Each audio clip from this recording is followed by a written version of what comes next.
What up? What up? We are on our YouTube channel now. I made sure that everything works behind the scenes now. And we're armed with all sorts of stuff. We're going to be getting new videos that I'm going to be scouring the internet for. You got to pay to see the videos. But now that we have our soundboard and everything, we're moving on up, and we're going to have DJ LG join us on Friday. Very nice. Do you have the ability to take a snippet of a video that I send you and put that down as a sound? Yeah, you could do that. Okay. Carter Anderson, who's that comedian on TikTok who's from San Antonio, based in Austin, does this whole thing on TikTok and Instagram. It's very, very funny.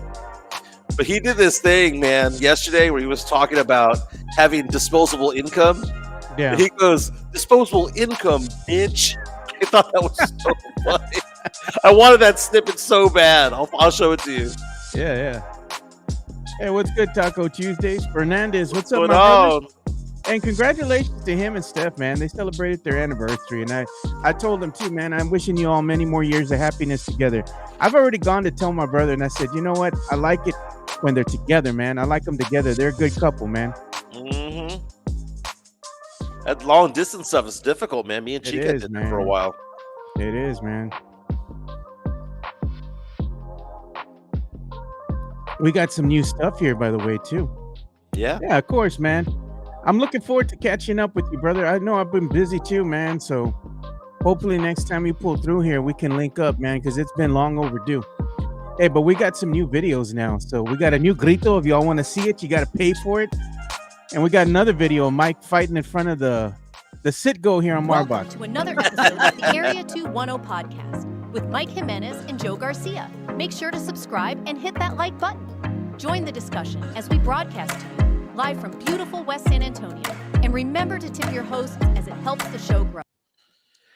What's up, San Antonio? What's going on, South Texas? This is the Area 210 podcast coming at you. My name is Mike Jimenez. That's Joe Garcia. We go for an hour and a half, talking sports, pop culture, nostalgic things.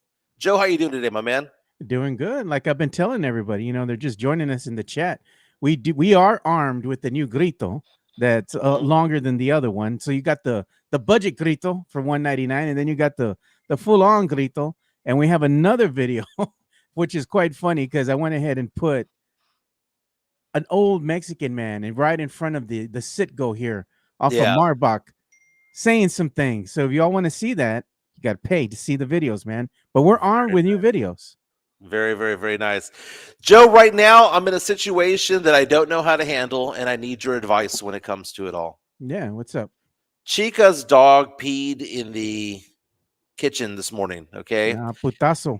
Now, one of the things about Chica's house, she keeps it relatively spotless, right? I mean, it is spotless. There's not one speck of dust. Every day we vacuum the house. Every day we do dishes. Every day we do laundry. It's a clean house, right? Even when I think it's clean, she doesn't think it's clean enough, right? Yeah. So this morning, I forgot to make Chica her coffee, right? Because I usually she gets up really early. I make her coffee. You get up, yeah. And I didn't do it today. So I felt bad. So I went to Starbucks, got her some Starbucks, got her a sandwich from over there, took it to her office, right? So she's a dental hygienist. And I took her stuff, came back home. There was piss everywhere, right? Now, I don't know if it's her dog or her son's dog that did this, so I didn't know which one to get mad at. So I just went out there and cleaned it. No big deal, right? But Chica called me and said, I found out what happened. Did you discipline the dog? How do you discipline an animal for doing their business? Wasn't that your fault for not taking them out before you left? Well, no. There's a doggy door. So yeah. I'm going to show you right here. There is a doggy door that they use every day, all day, every day. The door was open. He could have gone outside. Yeah. He didn't do it. So that's a bad thing on the dog. So now I'm looking at it like I have to go discipline the dog. I've already cleaned it up. B, the dog is literally sleeping in front of me right now. What are you going to do? Wake the brother up? Leave him alone. Wake the brother up and spank it? No, they don't know. You don't know no better, dude. Like, I mean, What you gonna do? You know, he was lazy. He didn't want to go outside. He's like, F this, dude. He literally pissed 10 feet from the doggy door. Okay.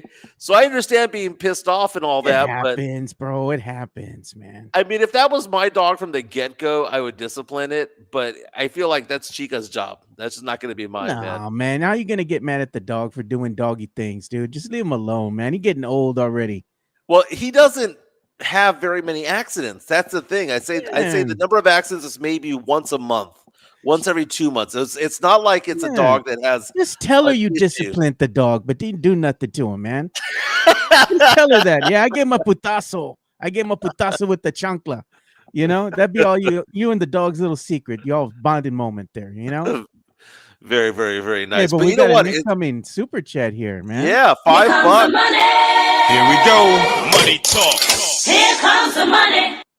He wants to go ahead and see the new grito. He says, hit me with the new grito. All right, I'm gonna hit you. And those who are on the MCS General Contracting chat, let us know if you like this one better or if you like the Market Square one better. Let's give him what he paid for.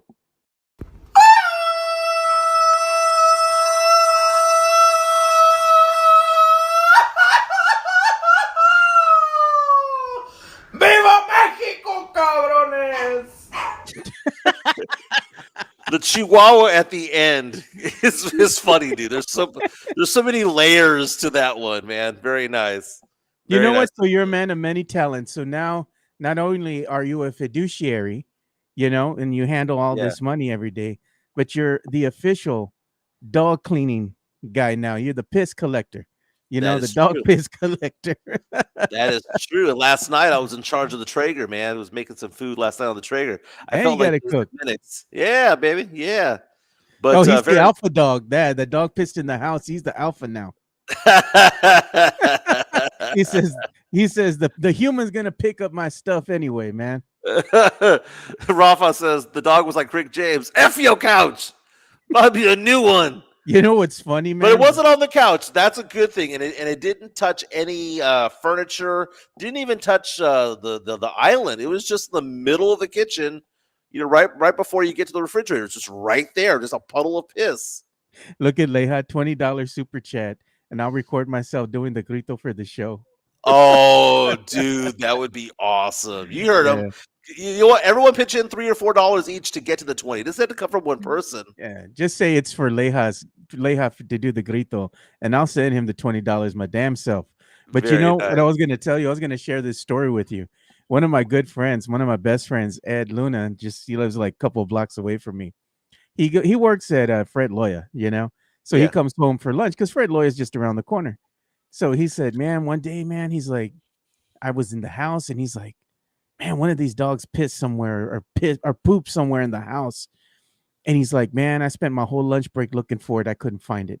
So he's like, God, he goes, I know I'm going to have to come back home and clean it. And he opened up the windows or whatnot, then goes to work, comes back, and his whole house smells like dog poop, right? Dog shit. Mm-hmm. And he's looking and looking for it. He can't find the dog shit anywhere. And then finally, he found out where the dog shit. He shit on a throw pillow that's on the sofa on the very corner, the very edge of the throw pillow. And you gotta burn that couch. You gotta burn that couch. And it was still moist, dude. He's like, oh my God. He goes, I don't know how does the dog even do that? He got the throw pillow out and he just threw it away, dude. He just threw away the whole damn thing. He's like, fumigated the whole place out. And he's like, it's disgusting, man. But that's what happens when you have animals. Yeah. Now, I like what July 26 posted here. Says, rather the $20 be spent on Leha saying, F them picks. Hey. Instead of the grito. That makes a lot of sense. Leha, you listening, man. I think we're onto something, bro. We need to go ahead and have you do the F them picks video that we can play every time we talk about the Spurs. Okay, so I think what we need to do is have like different videos. F them picks by Leha. Matt Lerma doing I'm Still With You, Sohan. Oh yeah. That's a good one. What should be mine? Like one that we turn to for me. Make more money. Why y'all poor? Just go make more money. Oh my God, dude. It's so funny because I've been poor myself. I've been broke off my ass, man. But guess what? Not no mo. Not no more. Lots to get into on today's show. First of all, we talked about this yesterday, game one of the Western Conference Finals. Dude, the T-Wolves don't have the team to compete with OKC, dude. That was man. they competed for 2.5 quarters. We're up at halftime. But what was it, 70-40 in the second half? Brutal. Ant-Man did not show up. We could all talk about SGA flopping and baiting the officials for calls, and that is annoying, right? But Ant-Man did not show up. Ant-Man didn't even attack the basket for yesterday. Most of his shots behind the arc. They're not going to win. They have no offense to win to compete with Oklahoma City. Oklahoma City's going to go to the finals, and it ain't even going to be a close contest, Joe. That spread yesterday of 8.5 points, I told you I'd lay 12. They almost doubled that. What a great victory yesterday for the OKC Thunder as they win game one. Tonight's game one of the Eastern Conference Finals. We've got the Pacers on the road against the Knicks. You have ESPN talking heads salivating right now because, all things New York, right? Because New York, according to them, is the greatest thing on earth. I want to see them suffer, man. I want to see this small market finals, baby. Indiana, OKC, baby. Let's make it happen. You know what's going to be funny is that I don't know who's going to get the most attention, and it might not even be somebody that's on the court playing. I think the focus is going to be on Reggie Miller and what the fans are going to be doing to him. They're going to be heckling him the whole time because he's going to be the guy calling the game. Yeah. And there's a long history with Pacers and Knicks fans, and they all remember Reggie. Knicks fans don't forget stuff like that. Just like they don't remember that the Spurs bested them in the finals. They're right. salty about it. Much like Phoenix fans, Phoenix Suns fans don't forget Ori for the hip check. But Knicks fans are a different breed, bro. They hang on to stuff. Dude, everyone's on the chat right now saying, dude, calm down, Jimenez. It was just one game. No, it wasn't one game. It was one beatdown of a game. Was it one game? Yeah. But what makes us think that Minnesota has any offensive firepower to go head-to-head, toe-to-toe with Oklahoma City? What? They don't. It's a defensive-minded team that is playing Oklahoma City, which is also a defensive-minded team that just so happens to have one of the best offenses in the NBA. That's the difference. Both defensive teams, one has an elite offense, and that ain't Minnesota, dude.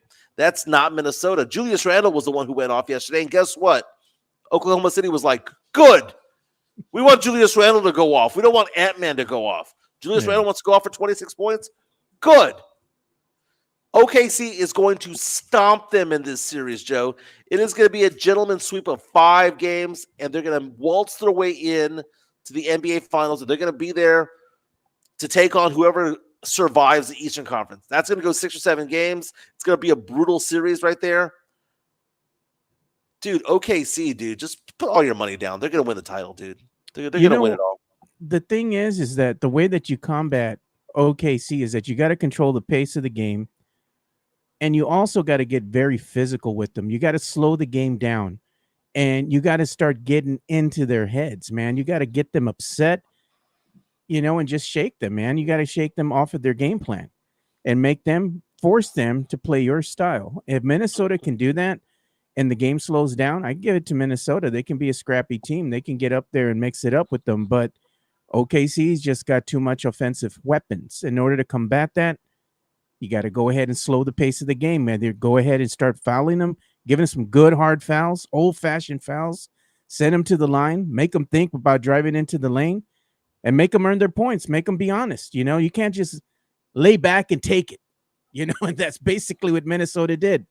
They're just like, oh, F this, man. They're not in it anymore. It's the game got away from them. They just went ahead and rolled over and showed their bellies. That's basically it. Well, the thing about Oklahoma City is that they have waves of good players that come in, right? So, like, who are you going to stop? Pick your poison. Are you going to stop SGA? Okay, if you stop SGA, who had 31 points last night, okay, you're going to stop him. Well, okay, then there's Chet. There's Jalen Williams. There's Hartenstein. There's so many different weapons that they have there that they can turn to get a shot. They all can shoot, Joe. Every single one on that team is a bucket getter, either by creating a shot or being a dead-eye shooter from long. They're a complete team. I think the only thing that you can say is, do you want to body up a Chet Holmgren down low? Do you want to be a little bit more tougher down low? Maybe the Pacers, with the way that they play physically, can go toe to toe with OKC. That's a possibility. But the way that Minnesota played yesterday, again, Minnesota was up after one quarter, was up after two, was up with 6 minutes to go in the third. But I like this post that we had just a little while ago that said every game, it just seems like Minnesota doesn't have 4 quarters in them. There's one quarter where they just absolutely suck. And you can't do that against OKC. Yeah. You got to play 48 minutes because they'll come back and bite you. Yeah, I think Taco Tuesday, he's the one that made that comment. Minnesota always has a quarter where they can't hit a bucket. And that's true. When you go cold for like 6 minutes straight or something like that, 4 minutes without a bucket, I mean, you can't get to the stripe, man. Like, F that, dude. Instead of, okay, the you're not being able to hit your shots. The team's not being able to knock down the ball. Can't find the broadside of a barn. Okay, be physical. Put your head down. Get fouled. Go to the free throw line, man. Do something to score a bucket to get yourselves back in rhythm. You can't just be out there just settling for jump shots, 3-point shots. Hopefully someone will knock down a shot. Take it into your own hands. Be aggressive. Well, that's what Anthony Edwards did yesterday. Anthony Edwards, 13 shot attempts, 8 of them were 3-pointers. They turned him into a jump shooter. Right? Sith Elias saying it's the equivalent of the Spurs third quarter curse, which is what happened yesterday. That big stretch of time when Minnesota couldn't find a bucket. Dude, they got outscored by 30 in the second half. They were up at halftime. They got outscored by 30 in the second half. July 26 says, I can't stand watching. Here's the new nickname for SGA. The free throw merchant plays sometimes. He drives into the lane. He pretends like he's getting hit, right? He's selling calls and whatnot. Yeah. Now, some of the ones that I saw on Twitter, like the one that says this is what his face looks like and he's not even been hit yet, I get, right? But there were some plays where, yeah, they were fouls. They were fouls that you don't want called, but they were called. They were fouls nonetheless. You know, he beat his man to the corner. It is what it is. The one thing that I see when it comes to the officiating, though, is who's making the contact. Because if it's the offensive player making the contact, the defender can't stop that. No. Right? This is the equivalent of wide receivers not being touched in the middle of the lane or middle of the field, right? Yeah. It's the equivalent of quarterbacks not being able to be touched below the waist. It's one of those things where you look at these players. If the offensive player is making the contact, the official needs to adjust for that. And needs to give the defender some leeway, at least a little bit. But my goodness, yesterday SGA showed why he's going to be named the MVP tonight. MVP award is going to be announced this evening. Personally, Jokic is still the best player in the league, but I think there's some Jokic fatigue. And I think if you give him a 4th MVP, you put him in rarefied territory. And I don't think the sports writers want to have that. He's not going to get it. It's going to be SGA. It is, man. They're going to announce the MVP voting, and that's going to happen today before the game at 6 p.m. Central Time at 7 p.m. Eastern Time. And they showed you who your finalists are. I mean, to no surprise here. I'll go ahead and show the graphic so you can go ahead and see this. But I thought it wasn't interesting. It was to be expected because you've had your finalist kind of laid out for you most of the season anyway. And, most people were thinking, hey, the front runner is going to be the Joker, and right. Then you have Giannis. And then, of course, you have Shai. But seeing as where OKC is at right now and the Nuggets getting bested here, I don't know. I think that might have swayed the voting a little bit, So at the end of the day, I mean, I'm not saying that the playoffs had a part to play in the way that the votes were going, but they don't. It's a regular season MVP award. Regular season MVP award. So I'm thinking, if I'd have to think who's more deserving of this out of the 3 guys here, I'd have to go ahead and give it to the Joker again. But I think Shai is a good second place finisher here in this voting. Well, they oftentimes say that the best player on the best team is going to be a finalist, and in this case, it's going to be OKC, which had one of the top records in the league and number 1 seed in the West, and you have the best point guard in the Western Conference there. I understand it, so I'm not going to be like, oh my God, SGA does not deserve this award. It's just when you see what Joker does and what he means to that team. I mean, is it because of the stats? Is it because of the highlights, or is it because they're the most truly valuable player on that roster? Without SGA, without Jokic, Denver's a 15-win team. With him, they're a championship caliber team. I'd have to agree with you. I think with the Joker changes the context of the caliber of, let's say, the intensity of what Denver can play with out there, because he changes everything. He's great at passing the ball. He's great at reading the court. He's very methodical in the way he approaches, the rim itself. It's hard to hold him down. He does make his team better. And I dare say he makes the game harder for the opposing team, because now you got to go ahead and game plan for him. And when he's out of the game, the Denver looks like a totally different team with him, with him on the court, with Denver Nuggets. They're a better team with him on the court. He changes that completely. He changes the whole dynamic. You know what's funny about this is that you take a look at these three players right here who are the all-stars, right? They're all-stars, MVP finalists. Neither one of those guys was drafted in the top 10 in their year. Gilgeous-Alexander was drafted number 11 in the draft. I think that Giannis was drafted number 13. And correct me if I'm wrong, Joker was a second-round draft pick. Isn't that amazing? Yeah. We talk about having these top players that getting the top picks and whatnot. But here you have the three finalists. Neither one was picked in the top 10. Yeah. I just noticed that right now. I was like, I remember. I know Joker was second round. I was looking at Giannis, and I'm over here searching SGA because SGA was second team all rookie when he was a rookie, and I was like, where was he drafted again? 11. But speaking of the all rookie teams, we saw Stephon Castle get another honor yesterday. So his Rookie of the Year award was not unanimous, but it was pretty darn close. But when it came to making all rookie first team, all 100 votes went to Stephon Castle. That was pretty badass. Zachary Richard had 99 votes for all rookie first team. So he was missing just one. But then you see Jalen Wells, Zach Edey, and Alex Sarr completing the roster. Kel'el Ware leading the second team with 44 votes. Yeah, it's showing you that second team there. And I know that our good friend Mario Cavazos, he likes Matas Buzelis, a name. He calls him Matalo. Mm-hmm. He's on that second team. And Donovan Clingan along with Bub Carrington as well. So, you got some players there. But to nobody's surprise, Stephon Castle making the, NBA all-rookie first team doesn't surprise me, man. Well, we talked about how the MVP candidates were all outside the top 10 in the draft. You look at Castle, number 4 pick in the draft. Richard Shea, number 1 overall. Alex Sarr, 2. So at least in this particular season, it was done correctly. 1, 2, and 4 all made it. Number 3, Reed Shepherd, who went to the Rockets, was the only one not even in the first team, not even the second team. So it seemed like they drafted pretty well at the top of the draft in 2024. So that's pretty cool. Joe, tonight we have the Knicks taking on the Pacers. Yeah. I hate the Knicks. Okay. I hate the Knicks because I hate New York media. I hate LA media. I hate Shannon Sharp going, Lakers in 5.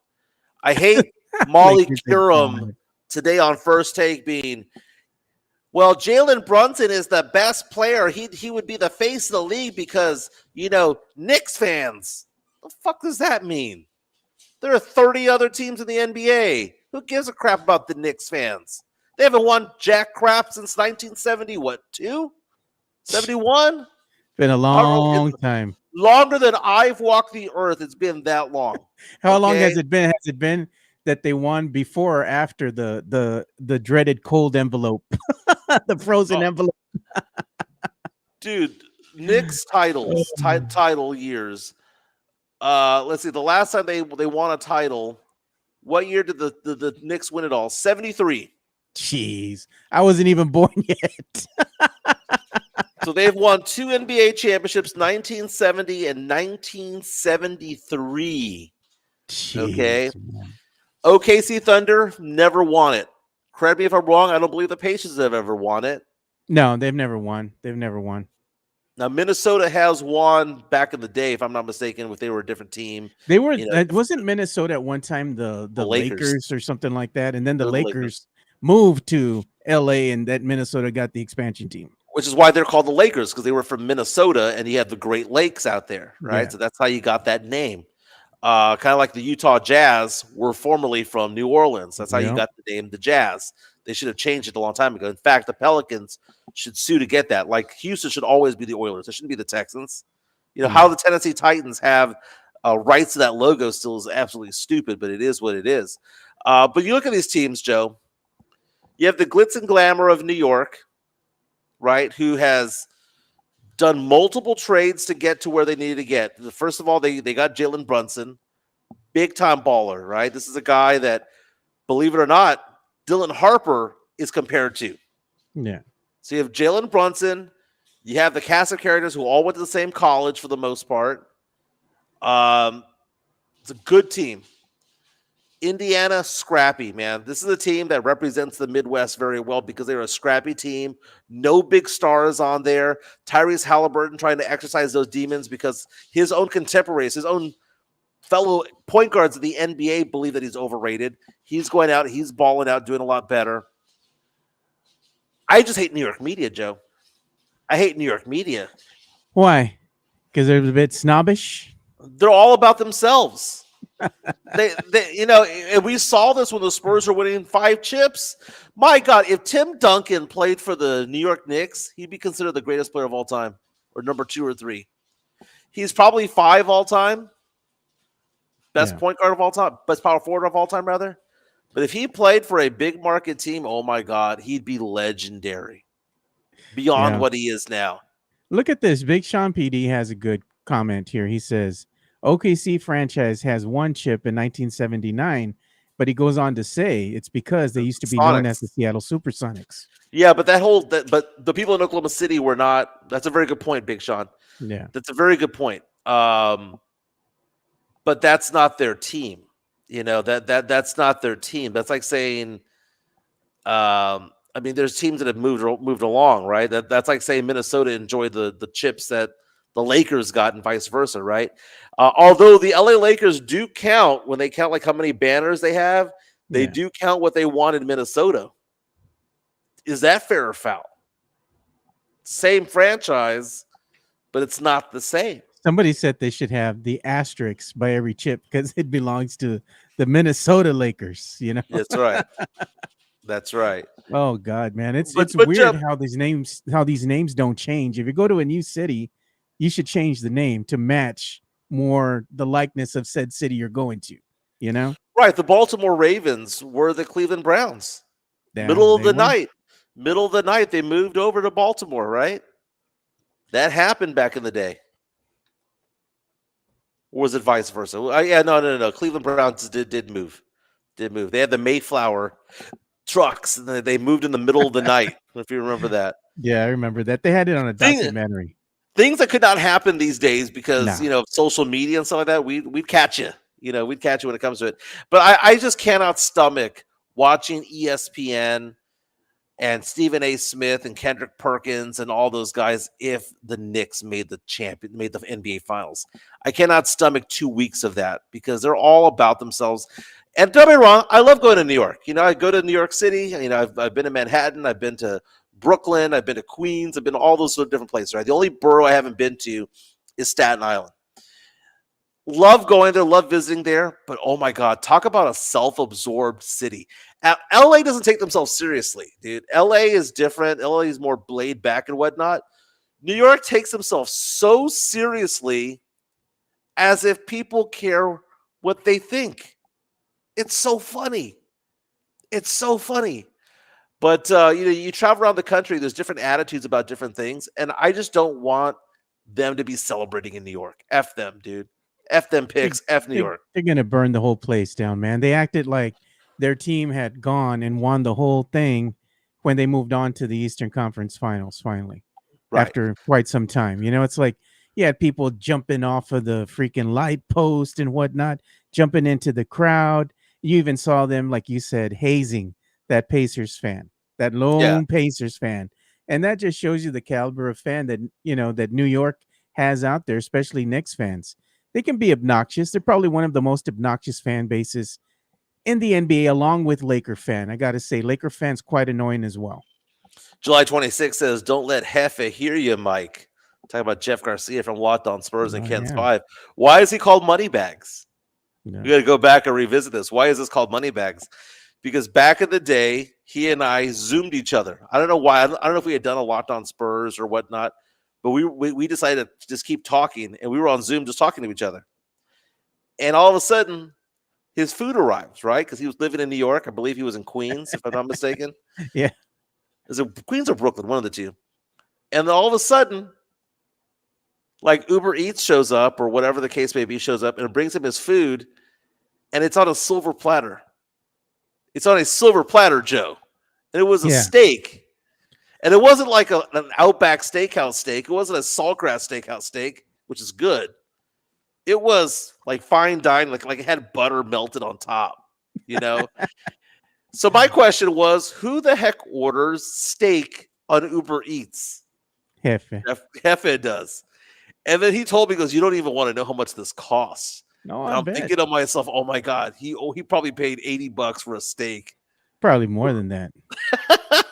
Probably more than that. Probably more. Yeah, you know what? I was going to show you all. We have another video I've been interested to show you all. And this one's funny. So if Mike comes out and starts talking about him being 1-0 in Fiesta fights and whatnot, or talking about, you know, he's a fighter. He's a fighter. He's not a lover. He's a fighter. We'll play this one for him. ¿Dónde pegas toda la pura verga? ¡Se trepan a la verga! Mira.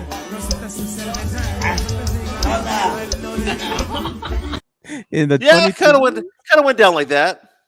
The funny thing is that I put this old man right in front of the Citgo that's right down the street from us over here on Marbach. So dude, if you know, you know. Okay, the Citgo on Marbach. We got to talk about that. But by the way, I do like the punching skills that he has there, right? Yeah. That Citgo always has cheap gas because I swear there's water in it, man. That is watered gas. They don't have gas. The funny thing is they don't sell gas there.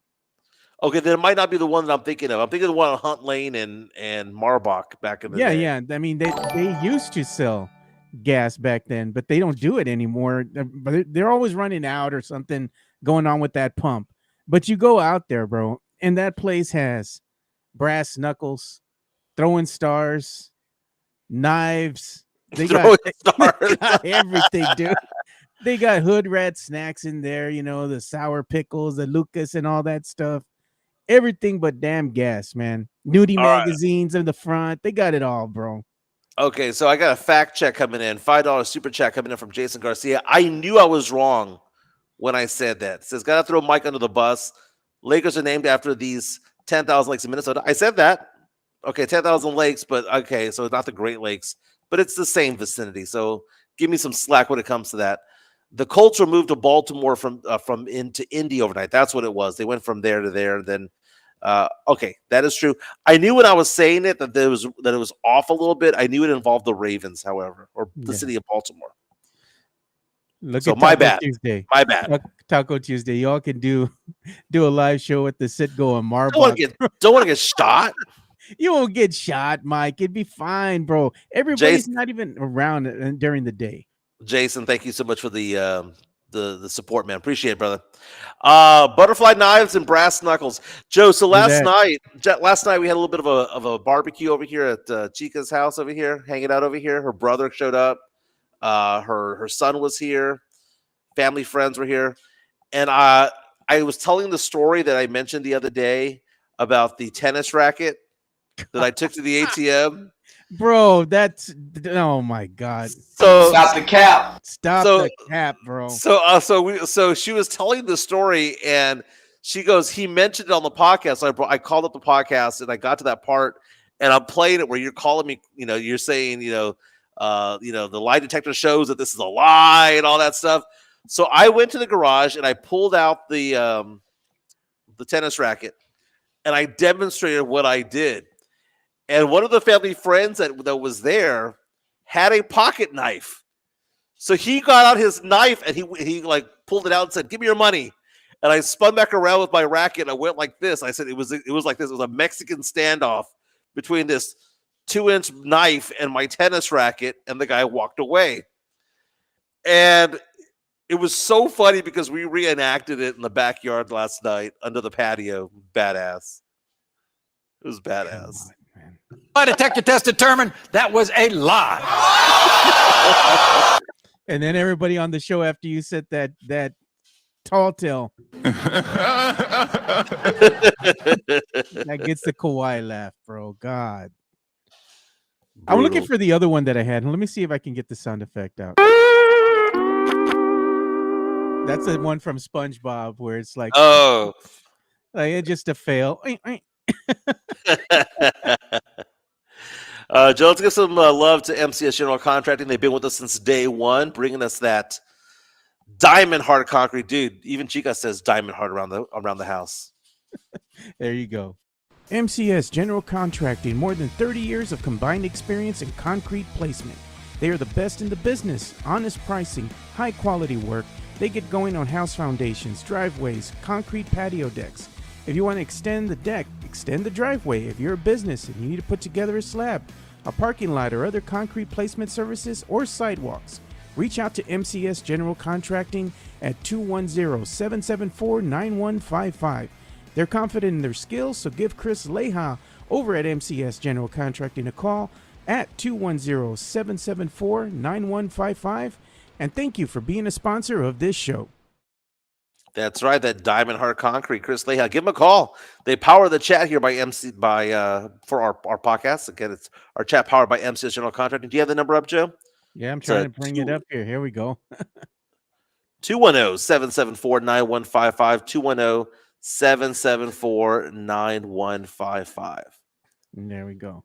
And you know what? Let's go ahead and give you some love here too as well. Mm-hmm. There you go, Mike.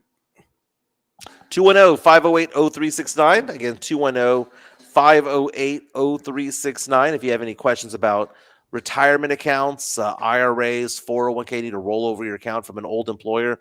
Do we have some people, Joe, who have bounced around from place to place, have 4, 5, or 6 401ks hanging out someplace, right? At this company and that company and this company, you can consolidate them into one. If you have an old retirement account with the military, TSP, give me a call. 210-508-0369. Again, 508-0369. Life insurance, disability, long-term care. If you know a financial advisor and go, hey, Michael, do you want to hire this guy? I hire financial advisors as well. I've got about 8 that I work with right now. Give me a call, 210-508-0369. All right. Mario Cavasso says that you need to find a 995 Kiss. It's Friday and we don't give a damn. I've been looking for that, and that soundbite is hard to find. I cannot find it anywhere. I've scoured the internet. I've even gone to, I think it was a great John Lyle's Facebook page. I've DM'd him. I've asked him, hey, man, do you all have the soundbite? And they have some episodes of 99.5 Kiss, and I've listened to the ones that they have on YouTube and whatnot, various social media channels, and I cannot find that soundbite anywhere. I know what it is. I know how to recreate it, and I'm just going to have to sit down and do it. You got to go, it's Friday and we don't give a damn, and then you just have the reverb going to kind of just fade off, and that's what we're going to have to do. We should give James Pledger a call and have him videotape. Maybe we have all these videotapes coming on in, right? Just cell phone videos. Probably him calling me a moron. Yeah. Michael, you moron. Michael, or whatever. you moron. That was funny. And then we can have one from Jeff Garcia where he's covering his face. Oh God. It'll like him going, pause. Or cooked. His can say cooked. Yeah, that's the one thing about Jeff that I don't understand. I understand you're gonna cover your face or whatnot. You don't want to take pictures, but you come out on video when you come out on other people's podcasts and live streams. Like He comes out on video his own podcast. yeah, so I'm What's just going like, on here? I don't get it. No, there's a rationale behind it. It's legit. It's legit. I'm not going to throw him under the bus. He gave me his rationale behind it. It is very, very, very, very legit. Mario Cavas is hitting us up with a news alert. We were just about to talk about this, by the way. The tush push, which was going to be debated. Mario's saying that it did not receive enough votes. I was just looking that up a little while ago. Some of these teams don't have the balls to do it. Look at here what happened too, because I was going to share this as we Jason got closer Kelce? to it. Yeah, he was there in Minneapolis, Minnesota, on behalf of the Eagles Wednesday morning to lobby NFL owners as to why they should not ban the tush push per Adam Schefter. And this Why is would courtesy anybody of care? Yahoo Sports. Why would any of these voters care about, or these owners care about Jason Kelsey? Who gives a damn? who gives You a know damn? what? That's a good thing for this soundbite. I don't give a damn. I don't give a damn. You know, let's see what they said here. Let's see what it says by Adam Schefter. He just posted this 43 seconds ago. He said one source said that there was at least 9 and possibly 10 teams that voted no on a ban of the tush push play. The tush push lives on. Yeah, only 8 no's were allowed. So if there were 9 or 10 teams, that means it was pretty darn close to passing there. Yeah. And I think that this is going to be something that eventually does get passed, because why do they keep bringing it up?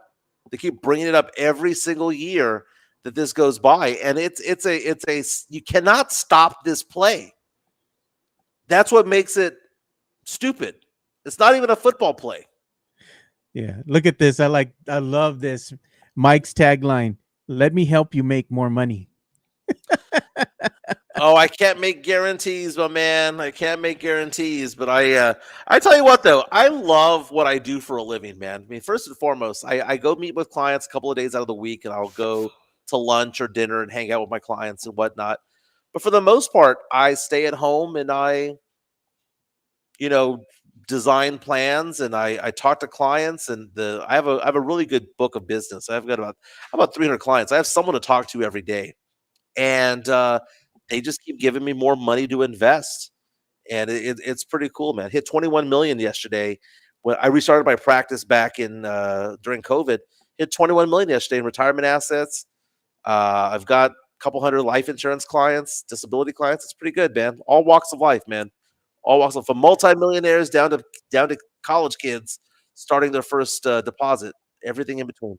It's good. Look at this. This is funny. Albert Lopez had said Joe's message or my tagline should be, "I'm not sitting with the peasants." Hey, no lies detected, man. And you know what I tell you, Mike? Don't be afraid to say it. Say it with your chest out. Because I've even said that in front of Chica, and she thought it was funny too. Well, she thought it was funny because you said it. She wouldn't think it was funny if I said it. She would be like, "Why are you saying stuff like that, Jimenez?" But I told her the rationale behind it. She thought it was funny. Right. Chica is funny sometimes because like she wants to fly first class every once in a while, or at least business class. Yeah. Look at those prices, and I can't justify it, Joe. I mean, can't justify paying an extra $500 round trip for both of us because she wants to have a bigger seat. Look at if it's an international flight, I get it. But if we're flying 2 hours to Vegas, nah, hell with that, dude. You go coach for that. But if you're gonna be flying for an extended period of time, longer than 2 or 3 hours, nah, bro. You got to get the bigger seat. Trust me. Your knees and back will thank you. Dude, the flying first class in Spirit was a trip, man. That was the best. It was like being ghetto superstar, dude. It was the best seat in a bad plane. And they those gave planes you don't crash, baby. They gave you all you can drink. All you can also get hammered on the plane, dude. Slamming them back. Here, sir, would you like a kind bar? Would you like a kind bar? No, you couldn't get a kind bar when you were not in first class, right? You were like a row behind them. Yeah. On Spirit, and they were like, no, you can't get that. You couldn't even buy one. I couldn't buy it. So Sam says if it's a rugby play, implement a rugby style defense. You can't implement a rugby style defense. It's against the rules. Look at this, Mario Cavazos. You love eating lunch. My detector test determined that was a lie. Speaking of eating lunch, Chica just texted me a couple minutes ago that she's cooking something for dinner. What is it?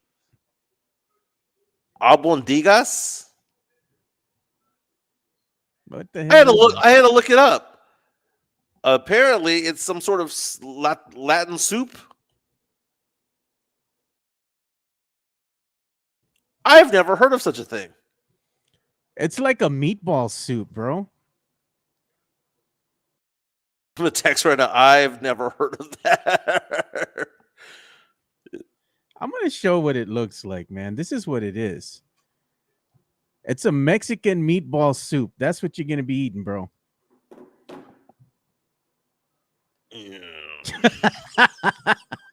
She's gonna make it for you. Better eat it.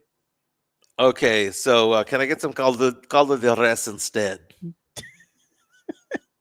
She make it Meatball meatball soup. soup, bro.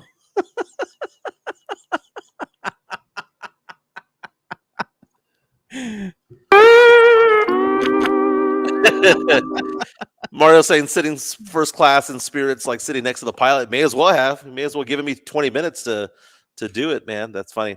Hey, Joe, let's talk some pop culture, man. I saw this thing yesterday. That yesterday was the 25-year anniversary of the movie Euro Trip being released. Oh yeah, man. R.I.P. Michelle Trachtenberg, who passed away earlier this year of pneumonia. Dude, I love that movie so much. That is a movie I've seen way too often, and it's not a movie that can be made anymore because it's a gross out Those gross out comedies don't exist anymore. You know, the whole scene about the brother and sister, the twins, accidentally making out. You can't have that storyline anymore, Joe.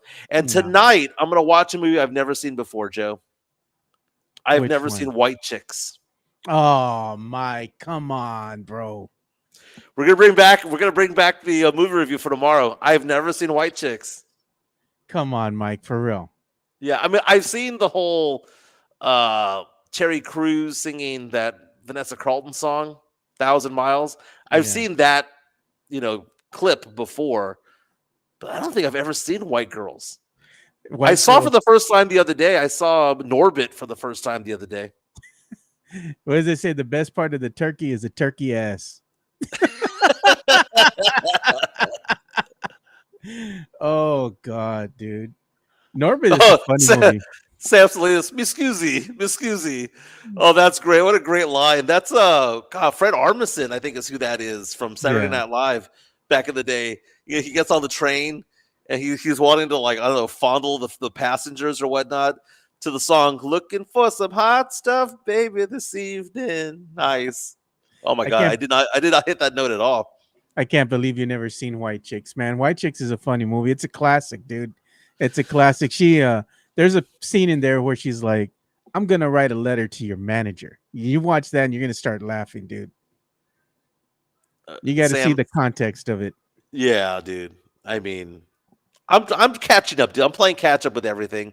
I think I'm gonna start watching. Oh my God, what's that movie? What's that show from HBO? The Sopranos. I've seen some episodes of The Sopranos, and I know how it ends. So I remember Meadow Soprano. I thought she was cute back in the day. So I've seen some of the episodes, but I never really sat down to watch it completely. So I'm thinking about doing that. I've done Mad Men. Mad Men was great. Yeah. Just trying to catch up and do the classic shows, Joe. Yeah, there's a show that came out. I think it was on AMC, man. It was called Halt and Catch Fire. It has to do with the tech industry back in the day, and like even going all the way to the advent of the internet and whatnot, and like how it came about. It was a really good show. It was one of my favorites, probably one of my favorite all-time shows. Halt and Catch Fire is a command that you use to kind of erase all the data on your computer from back in the day. That's the acronym behind the whole Halt and Catch Fire. But it was a very good series. I loved it. It was kind of sad at the end. I'm not going to ruin it for anybody who hasn't seen it, but it's one of my favorites. Dove Kleiman. I got to check that one out, man. Dove Kleiman of dude's got 345,000 subscribers, right? Or followers on Twitter, right? Yeah. So he's an NFL insider, right? Ask the question, do you agree with this statement of these are the 10 best sports movies of all time? God, let's go ahead and take a look, because I know you put this up on your X. So let me go ahead and pull that. I have seen 6 of them. Oh, wait. I've seen 1, 2, 3, 4, 5, 6, 7. All right, here we go. I've seen 8 of the 10. All right, let me go ahead and share this so we can show what the list consists of. And there you are. So he has as number 1 being Remember the Titans. Okay, let me ask you this question. Remember the Titans was a decent movie. It was a decent movie. It's all right. Denzel Washington. Can it be the number one sports movie if it is not even remotely fiction accurate historically? No. Like there is nothing about that movie that is historically accurate. Not one damn thing. That school existed. That is all that's accurate about that movie. Number 2, Rocky. I love Rocky. Okay, go ahead. No, I think it should be number 1, Rocky. Rocky's one of the best all-time sports movies, period. Okay, Period. Joe, is Rocky the number 1 sports movie or the number 1 boxing movie of all time, or is it because it's nostalgic? It's the number 1 sports movie. Rocky is really good, man. No. I'm not going to argue. Yeah. Rocky won Best Picture at the Oscars. Made Sylvester Stallone a star. It's basically a reenactment of Chuck Wepner. Chuck Wepner was the amateur fighter who fought Muhammad Ali and knocked him down, and apparently stepped on his foot. And Ali got upset about that, saying, "No, I didn't get knocked down. It's because he stepped on my foot." All that stuff, right? So it's loosely based on the Chuck Wepner story. Rocky is a great movie. Okay, it's quotable. It's something that you get excited about, the music and the storyline, the underdog and all that stuff. Yeah, Joe, it's not the best boxing movie of all time, much less the best sports movie of all time. No, Rocky's a GOAT, man. It has to be up there. You know, the other one that's missing from this whole list, Major League, man. Where's that at? They put A League of Their Own on there. I'm like, oh, League of Their Own's great, man. It's all right, but I mean, I'd put it as number 10. Sandlot needs to be up higher, man. Field of Dreams has to be up higher. Okay, well, let's talk about this a little bit. Is Field of Dreams actually a movie about sports? It's sports themed. The movie's about a guy who's chasing a dream. Is chasing a literal vision in his head. Well, it's not about sports. Like Bull Durham's not about sports either. Well, if there's a love story, low key, one of the best sports movies, if you're chasing your dream that a lot of people haven't seen, is The Rookie, and that one was a good one. Also, a Disney movie that was completely distorted factually. It was, but it's a good film. And that's where the term, as Sam reaches out, called Mickey Mouse.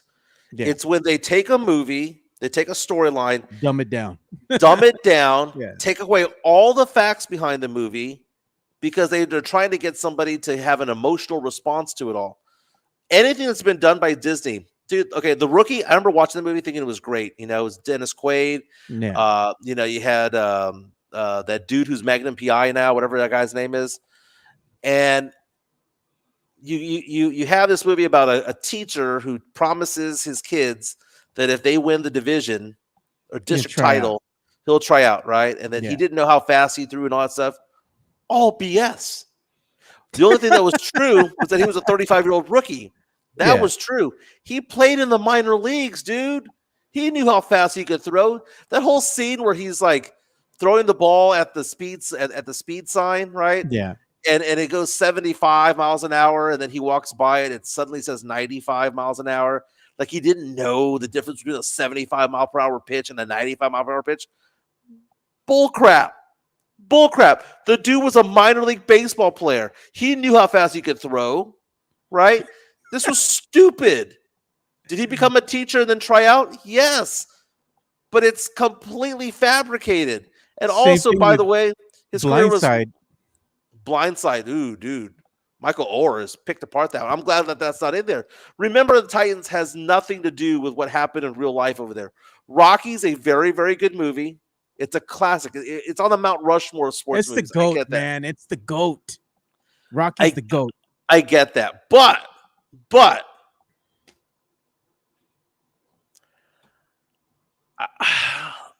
The Fighter with Christian Bale, Amy Adams, and Mark Wahlberg. For those of you who haven't seen that movie, tell me how that's not the best boxing movie of all time. And I've seen Raging Bull, and I've seen all that stuff. Yeah. I think The Fighter, just cinematography-wise, is the greatest. Maybe not the greatest storyline. Rocky is better than that, right? But my goodness, The Fighter is a great movie. It is a top tier movie that belongs in the top 10. If you want to say Rocky is better, great. But then The Fighter belongs in the top 10. Oh God, Jason Garcia, Airbud. Your bud. Look at Rudy G. Rocky sucks. Well, okay. Field of Dreams is not a sports movie. It's not. It's about a guy chasing a vision. Baseball is around it. Like, we have to define what a sports movie is. Remember the Titans is a sports movie because it's about a football team and the supposed struggles they had during a season, right? Yeah. Moneyball a sports movie. Moneyball is a nerd movie. I love Moneyball. It's about analytics, man. Brad Pitt. It's more about math than it Yeah. is sports. That's like saying Draft Day is a sports movie. Draft Day is not a sports movie. It's about the draft. You know what? If you want to look at pure sports movies, where does Blue Chips rank? Dude, underrated. Honestly, underrated. Nick Nolte, Shaq, Penny. Underrated. Completely White underrated. Man Can't Jump. That is a good movie right there. Mexican Junior, Jason Garcia. White Man Can't Jump is a highly underrated film. Okay, I love that movie. Probably one of my 50 favorite movies of all time. I've watched that movie hundreds of times. Is it a sports movie? A lot of sports in it. A lot of basketball, street ball, man. And you know, I'll side with that one being a sports movie. That's fine. But I guess the point I'm trying to make, Joe, is that some of these movies blur. It's like, is it about sports or is it like Tin Cup, for example? It's more of a love story than anything else. would you classify this film as a sports movie? And you got to think in the gamut of sports, all sports, right? Including racing. Ford versus Ferrari. Damn good film with Christian Bale. I tried watching that movie literally a week ago. It's a really good film. And it's not that I couldn't get into it. I had family in the house, so I couldn't focus on it so much, but I had it on in the background. I'll try it again. I'm not gonna say that it was bad because I like both actors. Yeah. Locked On Spurs. Jeff Garcia's Locked On Spurs. Jerry Maguire. Jerry Maguire is not a sports movie. It is a chick flick. It is a chick flick. What? It is a chick flick that distorts time because remember, he leaves Monday Night Football, which is at the end of the game, and Tidwell's hurt, right?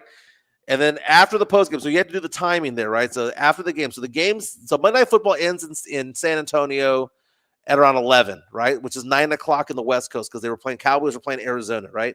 So you have 9 o'clock, then they have to shower, then they have their press conference. It's 10 o'clock, right? All that stuff, and then he has that moment with Jerry where he hugs him, right? And then he has to run. He has to decide that he wants to go see his wife, right? Then he runs he has that running scene where he runs to his car. Then he drives to the airport, has to go get a ticket, then has to like find a flight to get to LA. Then he gets on a midnight flight, red-eye flight into LA, goes and gets his car, drives home. It's got to be about 3 a.m. at that point. But homegirl's having a book meeting with all her friends there where they're all talking about their feelings and stuff and drinking wine. And it's got to be 3 a.m. at that point. It's a stupid thing. That was the whole "you complete me." You had me at hello type of thing. So like a suspension of time. Now if it was if they lived in Arizona or they were playing the Rams or they were playing the Raiders at that time, I would get the time comparison there. Okay, maybe she has her friends over at 11 o'clock at night. Makes sense. But 3 or 4 in the morning, stupid. Hey, no, man, that's a chick flick. Somebody had mentioned in here, man. This movie is, bro, Hardball. That scene with G Baby. God, bro. Never seen Hardball. Come on, Mike. I've never seen Hardball. With Keanu Reeves, you've never seen Hardball. You got to watch it, and you got to tell me you watched the whole thing, the whole way through. Yeah. And when you see the scene with G Baby, you tell me how you feel.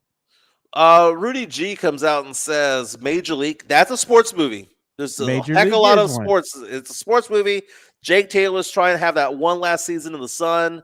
You've got the rookies, got Corbin Burnson, Dorn, who's trying not to get hurt, all that stuff. That is a sports movie, right?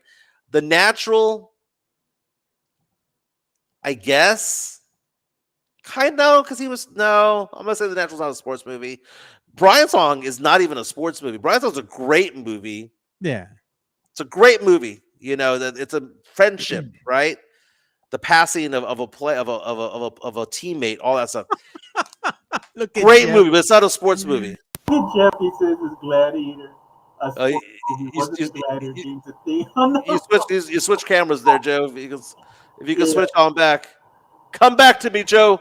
Come back to me. Where you at? There we You're- go. All right, you're hollow again. Oh. Okay, so the question there by Jeff Garcia from Locked On Spurs and Kens 5 is Gladiator a sports movie? More of a sports movie than you would think, right? I mean, that's the whole point of it all, right? What about Ladybugs? Never seen Ladybugs. Is that the one with Dangerfield? I think so. What was that other one that came out? Kicking and Screaming with Will Ferrell. Remember that one where he was a coach on that little league? Never soccer seen team? it. Never seen it. Oh man, that was such a stupid ass movie, dude. So, Joe, is The Sandlot a sports movie? It is. It's a sports movie, man. It's a pure. It's sports not, movie. Joe. It is. It's not. It's about the kids, man. It's about It's the kids about- just want to have fun, man. The only thing I can Talking think about their is summer, bro. Come why on. is Betty the Jet swimming in blue jeans? The hell's going on over here? That's a sports flick, bro. It's a movie about friendship, Joe. It's a sports. It's flick. about friendship. Dude, A League of Their Own is more of a sports movie than Sandlot. League of Their Own is bad, man. I don't Sandlot's like it. great. By the way, I love The Sandlot. That's a fantastic classic movie. The Bad Nothing News against Bears. That's the OG, man. If y'all remember that, pour some out, man, because that was good back in the day. The Bad News. Yeah, Bears. no one could understand how did Kelly bat 4 times in that game.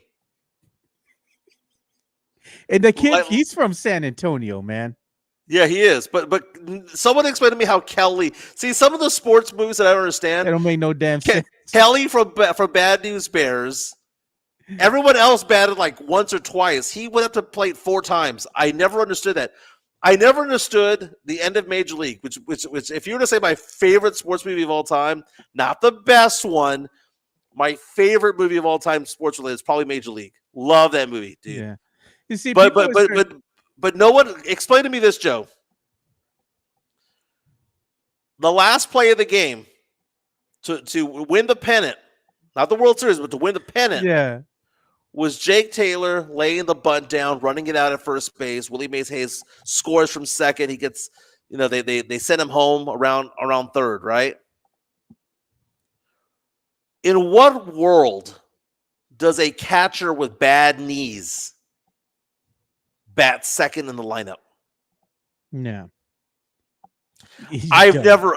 It just doesn't happen. Now, Doesn't back in the happen. day, Craig Biggio batted early in the lineup, right? Because he Yeah. had good knees and he was a runner and all that stuff.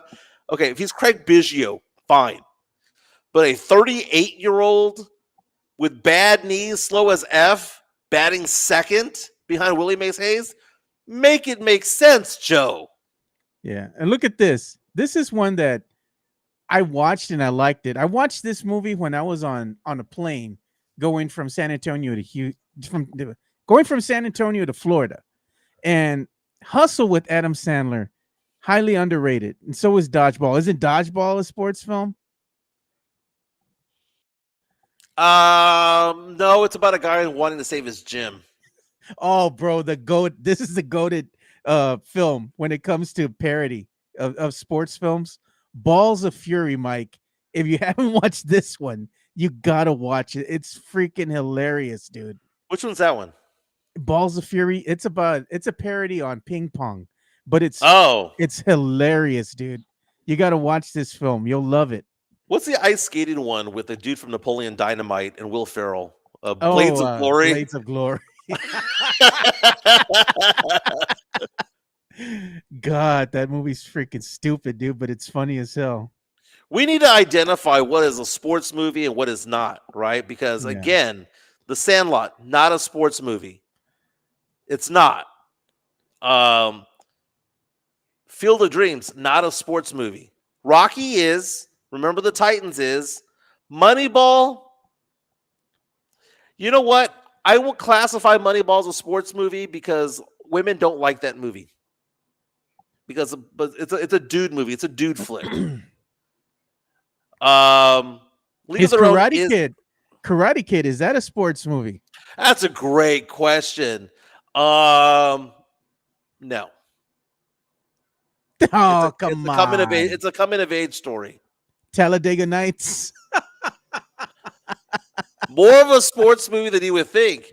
But if you're going to go in that realm, and I will say this because this movie got bad reviews and all that stuff. There's that new F1 movie that's coming out with Christian Bale. Yeah. What's that one? Days of Thunder. Days of Thunder with Tom Cruise. I thought that was a good movie, dude. The racing scenes I thought were pretty good, and then that got parodied to make Talladega Nights. That's awesome. Blue Chips was a good movie, though. Blue Chips, I did enjoy. Yeah, that one I don't think a lot of people probably watched it if you're a certain age, but if you're youngish on the younger side, you probably never seen that film. Which one? Blue Chips. Oh yeah. But that was a good movie, though. Yeah, that was intense for when we were in high school. Sam asking about Caddyshack. Caddyshack is not a sports movie either, though it's a funny movie. Yeah, it's Pixar Cars, a sports movie, and this is the thing that I'm trying close. to get at. It's close. Racing is a sport, right? Racing is a sport like F1. You're going to Le Mans, things like that. That's a sport. Racing is a sport, and it's been depicted. Ford versus Ferrari because it was all about Le Mans, and you have Days of Thunder with Tom Cruise in it, and you have other another racing flick that came out was that one, I forgot the name of it, where they were getting Gran Turismo. That's another one that's a racing flick based on the video game itself and how they were looking for getting drivers that scored well or played the game very well and scored a certain in the top tier of whatever they were kind of measuring that on, and got invited to see if they had what it takes to make it at the pro level. I saw that one. It was all right, but it's unbelievable. You know what I mean? Was the movie Air a sports movie? With Kevin Bacon? No. Air with Jason Bateman, Matt Damon, and the Ben Affleck, the movie about Nike going after Michael Jordan. Was that a sports movie? That was more about shoes. Can we talk about how Hoosiers sucks? Oh God, it does. But when you're looking at films that are funny, that you probably guilty pleasure and you watch it, Air up there with Kevin Bacon. You've probably seen that one. Cool Runnings. You've probably seen that one. Yeah, Cool Runnings was funny, but it was also highly inaccurate. Who made that movie? Disney. If Disney makes those quote unquote sports movie, it's all full of crap. That's what it is. Speaking of movies that are all full of crap, the movie Rudy. I was in the same. Ass Chica is Rudy's special needs.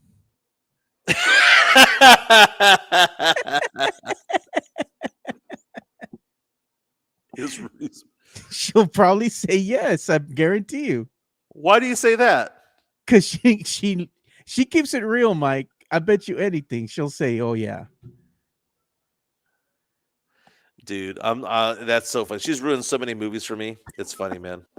She even ruined the grito. She's like, "That's just the Apache battle cry." I'm like, is Varsity Blues a sports movie? Oh, it's a coming of age film, isn't it? About a guy or guys that are on a football team. Yeah, in high school. I will say that it rides the line pretty well. Okay, I don't want to use the word straddles the line because you guys will get excited by me using the word straddle. But I think it's more of a sports movie than it is a coming of age movie. It's both, but I think it does qualify as a sports movie. There's a lot of football games being shown. There's a lot of you had an injury to Lance Harbor. Yeah, you had Moxon coming in. The parents wanting him to be better. The cheerleader aspect of it all. And then you have the whipped cream bikini. Jeez. Look at this. The Game Plan with The Rock is the best Disney sports movie. The Last Boy Scout, Bear County Social Apparel. No. That's Jesse A. If y'all say Varsity Blues isn't a sports movie, then y'all don't know ball. I'm And gonna then I know ball because I said that it straddled the line, but it tilted over into a sports movie. look at the Last Boy Scout. Yahweh! That's what I'm gonna say. Yahweh con la pinche- That was Damon. Was that Bruce Willis and Damon Damon Wayans. Wayans? Yeah, Yeah. yeah. That was a good movie. I remember that one back in the day.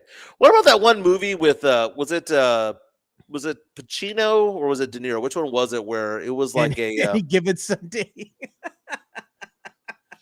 Any Given Sunday was a sports movie. It was just a very bad sports movie. It was so overrated. What a great cast it had. An amazing cast, right? You had What was- Pacino and you had Quaid and Cameron Diaz and you had what was it LL Cool J and all of that in that movie. It was star-studded. Everyone was excited because of that. And at the end of the day, the movie sucked. And what were you making fun of when he was going on that speech, that rant with all the No one would get excited about that. Oh God, dude. Any Given Sunday was a stupid ass movie, dude. Look at that. The Tooth Fairy with the Rock. Oh God. I like the Tooth Fairy. That's Major Pain. Bro, True you story, see Joe. Major Pain. True story, Joe. I got paid $40 to write a movie review about Major Payne in the San Antonio Express News back in 1994. Don't lie, Mike. You low key like that film. I don't even know if I liked it or not on there. I'd have to go through the archives. The Longest Yard, dude. Which one? It was two They're different the versions of it. original, and then you had the other one. I'd say probably you're talking about the second one, the remake, The Replacements. That was a sports movie. I mean, that one was more of a sports movie than anything else. I mean, the scab players and all that stuff. Scab. I liked it. Oh God, Draft day. Dude, I watched Draft Day again before the draft this year. Joe, that movie, I liked it when it first came out. It's ass now. And it's not because Diddy's in there. I swear to you, it's not. But it is ass. That is a sock ass movie. The Bench Warmers. I Am 12. What about that movie Rookie of the Year with that guy from American Pie? He had the 12-year-old with the arm. Yeah, he is tendons. The way they healed, it was like really tight. He got that ball. He was just like, that's so stupid, man. Like they're gonna let a little kid in the MLB pitch, bro. Come on, man. Child labor, bro. Come on. Child labor. And his mom's banging the other pitcher on the team. His mom's a cochina. Very nice. You ever seen the Bad News Bears that Jonathan C. saying Bad News Bears with Billy Bob Thornton? Oh, I don't think I've seen that one. No, I don't think I've seen that one either. And look at this. Oh, and why is it I'm 48 years old and I haven't seen Bad News Bears in 30 years? And I still remember that they were sponsored by Chico's bail bonds. Why do I still remember that, Joe? I don't know, man. Let's get some love to Jeff Garcia from Locked On Spurs. We can continue the movie talk if you want. Locked On Spurs is your daily Spurs podcast, hosted by Jeff Garcia, the lead Spurs writer for Ken's 5 San Antonio. Jeff has a healthy plethora of guests all the time on the Locked On Spurs podcast. You can also follow Jeff on threads at Jeff G Ken's 5 SA. You can also follow Jeff on Twitter at Jeff G Spurs Zone. So make sure you go ahead and give Jeff a follow not only on threads and Twitter, but also on YouTube at youtube.com/@Locked On Spurs. This is where you're going to be able to find the replay of the Locked On Spurs podcast. Make sure to like, subscribe, and share. That's right, at Jeff G Spurs Zone. Again, Kens5.com as well. You can find his articles out there for your daily Spurs content. More than 7,500 subscribers on YouTube. I subscribe on Spotify as well because on the road, listen to Locked On Spurs. Someone posted this on my page right now. Cheddar. Remember Swim Fan? Oh, yeah, I remember that stupid movie. Dude, I loved that movie.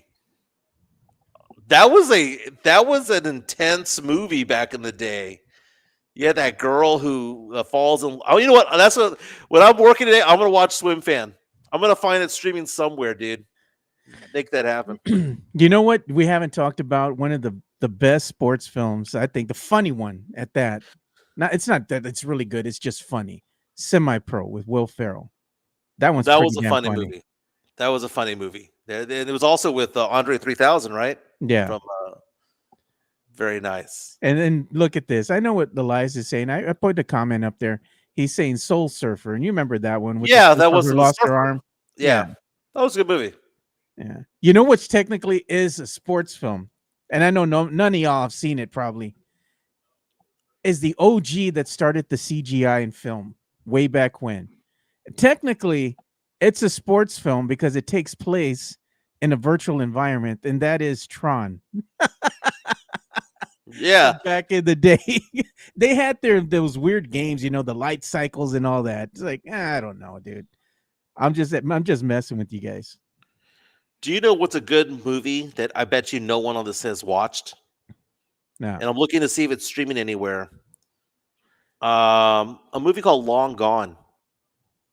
Came out in the late 80s. It was a baseball movie. Now, I know where you can find it for free. The whole movie's on YouTube. Yeah. The entire movie's on YouTube for free, not YouTube TV. Just go on to YouTube, put it on your TV, and just hit play. It is a great movie. Long Gone was a movie that came out in the late 80s. Dermot Mulroney was in it, Virginia Madsen, and it's about a minor league baseball team. Yeah. And it's about it's what Bull Durham should have been. It was a better movie. And in fact, I saw this article a long time ago.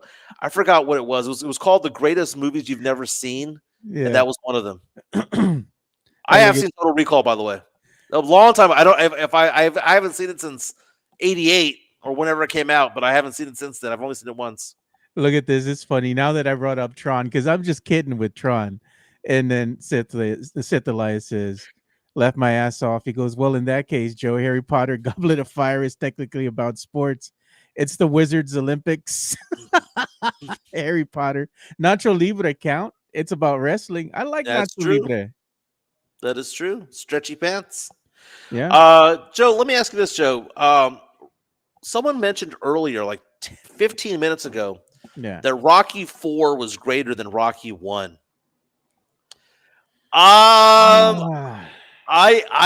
It's like picking between your kids, right? Because there's you have Rocky 1, 2, 3, 4. You have 5. You have Balboa. Then you have the Creed movies, right?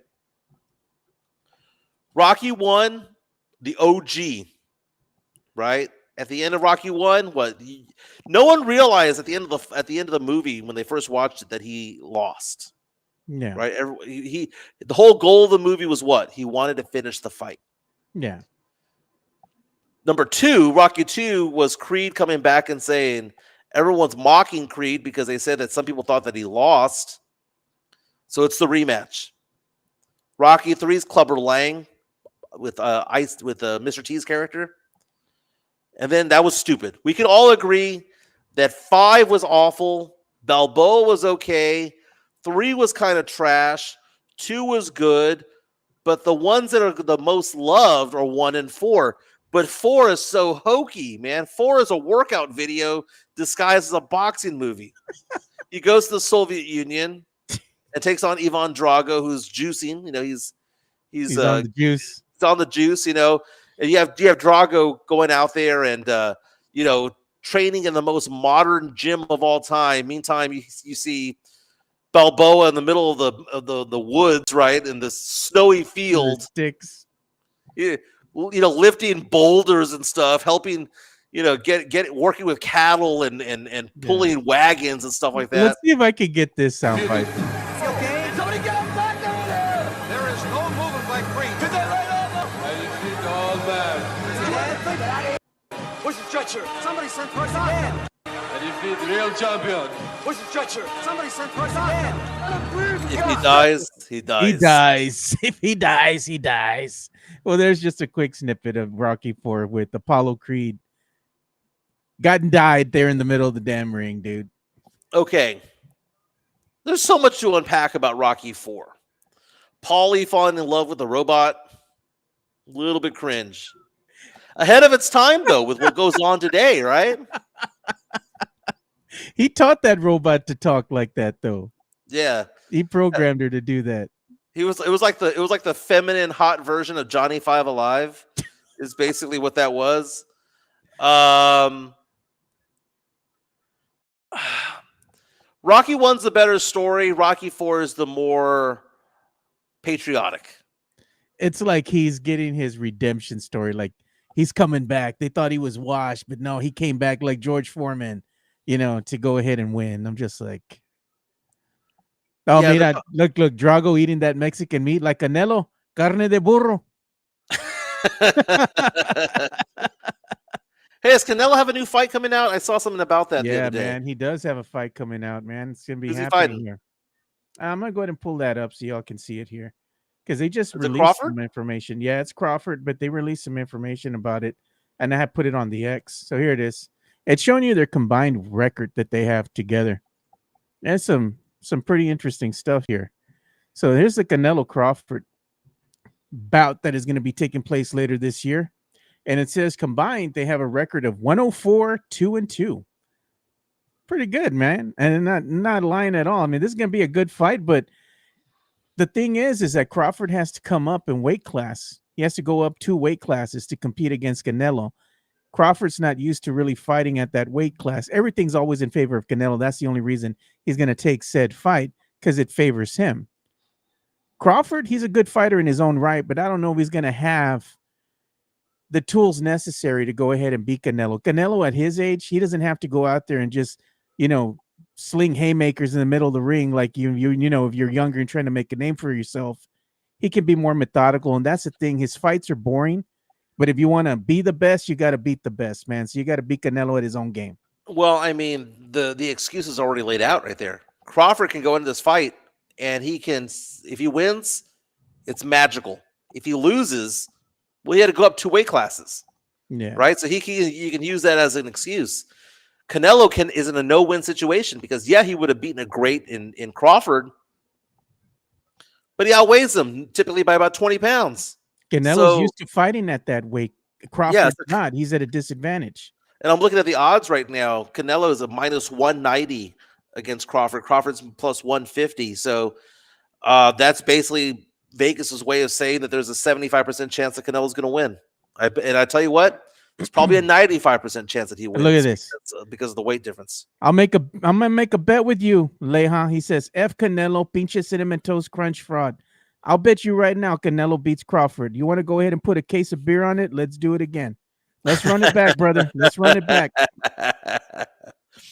So what did we learn today, Joe? We learned today that we need to get video clips from Pledger saying, Michael, you moron.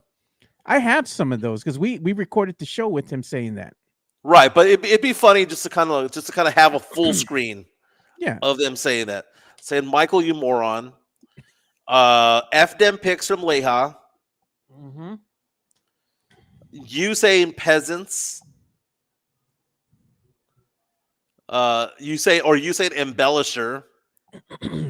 Oh, that would be Chica saying the embellisher. She's the one that made that up. Chica is like Jeff Garcia. He doesn't want to show her face. Yeah, she was here yesterday. She could have come up and said hi, right? She was all dressed up and everything. Yeah. Nope. No interest. She's very much a doesn't like, we post photos of us going on trips and stuff like that. She's not like that, man. I have to like tell her, can I post these? Maybe she can. Like that. We can get just the sound of her saying, Michael the embellisher. I like how she says that. It's just the audio of her saying that, the embellisher. Very, very nice. Joe, what do we got? LG coming in on Friday? Yeah, LG is going to be here on Friday with us. You're going to be on the show with us on Friday. So you're going to be able to be on with me and LG. So it's going to be fun. Good times. Joe, there's a topic going on right now on FS1. They're asking the question, is it wrong for there to be parity in the NBA? Because the Raptors won in 19, then the Lakers won, and then you had all these different teams that have gone on to win the title. It's going to be 7 teams in 7 years. Is parity good or dynasties good when it comes to it all? I think at the end of the day, it's good to have a dynasty, don't get me wrong, but parity is also good as well, because you want to be able to give other teams a chance to kind of showcase what they can do. And you're looking at teams that are in the, let's say, the finals right now, and you have, of course, the heated rival between the Knicks and the Pacers. But out of the West, who would have thought you would have had OKC and the Timberwolves going at in the Western Conference Finals? Somebody is going to be coming out here that's not from Texas. Every time you think about the Western Conference Finals, you've had a team from Texas being represented here in the last couple finals, Western Conference Finals, and that was the Dallas Mavericks, who were in the finals just a year ago. And in the last 3 years, the last 6 years rather, 3 of them have been from the Western Conference, 3 from the Eastern Conference. So it's not only parity of teams, but it's also of the divisions, the conferences rather.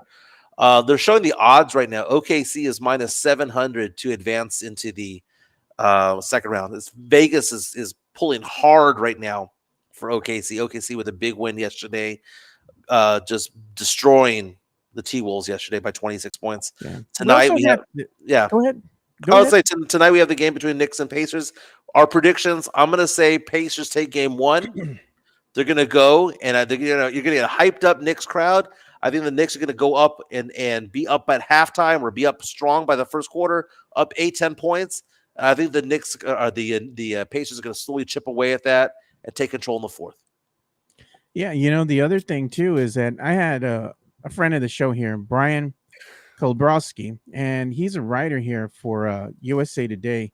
He writes for something called For the Win that's under the USA Today acronym here.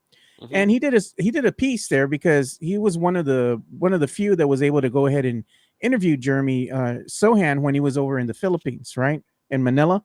And he was talking with them, and he goes on to kind of talk about a Q&A that he had with Jeremy Sohan. And Jeremy Sohan, he asked him what it was like to play for Pop, like what did it mean to him, and his responses were interesting. And then he went on to talk about Coach Pop and like how he goes and eats dinner with them, and like he listens to Coach Pop. He lets Coach Pop select the wine because he's a wine connoisseur, and he's like, yeah, Coach Pop is so great. He likes to eat all the best food, and he knows how to pick the best wine, and is going on about his wine collection. So it was an interesting Q&A that he had with one Jeremy Sohan. So go check out his article here. It's on For the Win. Again, this was done by Brian Kolbrowski. So go ahead and check him out. Just go and giving somebody else some love here.